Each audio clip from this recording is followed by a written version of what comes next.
Guess what, folks? President Reagan did it 240 times. Bill Clinton, 139. George W. Bush, 171. Barack Obama, 39 so far. What are we talking about? We're talking about recess appointments, and if you don't know what that means, for the next few minutes, we'll explain it. Hello, everyone, and welcome to Comcast Newsmakers on the Vote. I'm Robert Trainum, and I'm joined by Phil Kerpen, Vice President for Policy at Americans for Prosperity. Phil, welcome to the program. Great to be with you, Robert. So here's the question. Why do presidents do this? I mean, we hear about this in the news that when Congress is in recess, when they go away for the August break or for the holidays or so forth, the president has said, you know what, Congress is not answering my plea to fill this judicial appointment or this vacancy in my administration. This has to be filled. I'm going to recess this appointment. Why do presidents do that? And why constitutionally do they have the right to do that? Well, the United States Constitution requires the advice and consent of the Senate for most presidential appointments. That's the process that's laid out. In practice, that means you've got a vote of the Senate to confirm someone before they go into a presidential appointed position. There's an exception to that in the U.S. Constitution. The Recess Appointments Clause provides that in the case that the Senate's not available, they're on recess, they're gone for an extended period of time, in order to not have important offices that sit vacant, the founders of the Constitution gave the president this power to fill them temporarily with recess appointments that are not subject to the advice and consent of the Senate. But that's slightly different when you said it's unavailable as opposed to the president perhaps maybe using this to his advantage and saying, you know what, Congress, you're not doing what I asked you to do, so I'm going to do this behind your back. Yeah, that's exactly right. And, this is, you ran through the numbers of how frequently we've seen this done. One of the reasons that George Bush sort of was curtailed towards the end of his presidency George W. Bush is that for the last year and a half of his presidency, the Senate refused to go into recess. And so for a year and a half, from mid-2007 or so through the end of 2008, there were no Senate recesses. They remained in what Harry Reid described as pro forma sessions, which meant every couple of days they'd come in, gavel into session, gavel back out, in order to prevent a recess from occurring, and that stopped President Bush from having any further recess appointments. So there are sort of counteractions that the Senate can take to try to enforce its prerogative to have approval of nominees. And of course, to get behind the story here, basically what this is it's a Republican administration, Democratic Congress, or vice versa, where in this case, let's say it's a Democratic administration and a Republican White House are saying, you know what, we don't like, quite frankly, Mr. President, who you're nominating. We think that this person either A, is not qualified, B, is too politically damaged, or whatever the case may be, and so therefore we're not going to give this person an up or down vote. The president then says, well, wait a minute, this is my choice, this is my pick, this is someone that I think is qualified for my administration. I'm just going to wait until you go into recess, and I'm going to appoint you. The question that I have for you, Phil, is just from a constitutional standpoint, does the president have the right to do this as many times as he wants?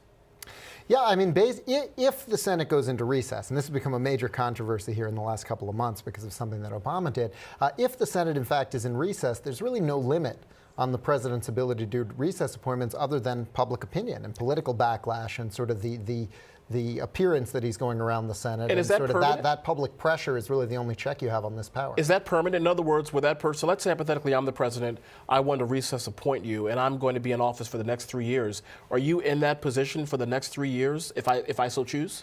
You're in that position until the end of the next session of Congress. Okay. And so, they come back, you stay in session. At the end of that next session of Congress, that's when you would be out. Now, there are certain rules for some positions. You have to serve unpaid for a period of that time if you want to stay in that position. So Congress has done some things to try to limit that duration by saying that if you serve, it's unpaid. But ultimately, you can stay in a recess appointment for the current Congress plus the next session. So these folks that Obama put in these highly controversial sort of quasi-recess appointments, because there actually wasn't a recess in my view, if those are upheld in court, they'll last until the end of next year, even if Obama is defeated in this election. So, it sounds like to me, first of all, the viewers at home are probably saying, yet again, Republicans and Democrats are like cats and dogs. They just simply cannot get along. Why can't they get along? One could make the argument that, look, this is the president's administration. He has won the office fair and square. Yes, the Senate does have a constitutional responsibility for advice and consent. But look, at the end of the day, this is the president's administration. He should have who he wants in his cabinet, correct, or his administration?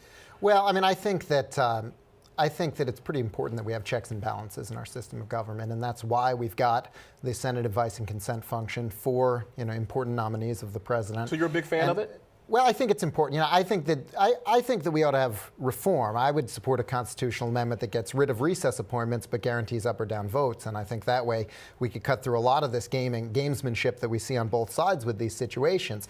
But the amazing thing to me is what President Obama's done that's so different from what President Bush did. You remember I said that the Senate never went in recess for a year and a half to block Bush recess appointments. Well, since the 2010 election, the Senate's refused to go into recess because the House has not given their consent. House consent is required under the Constitution for a recess of more than 3 days.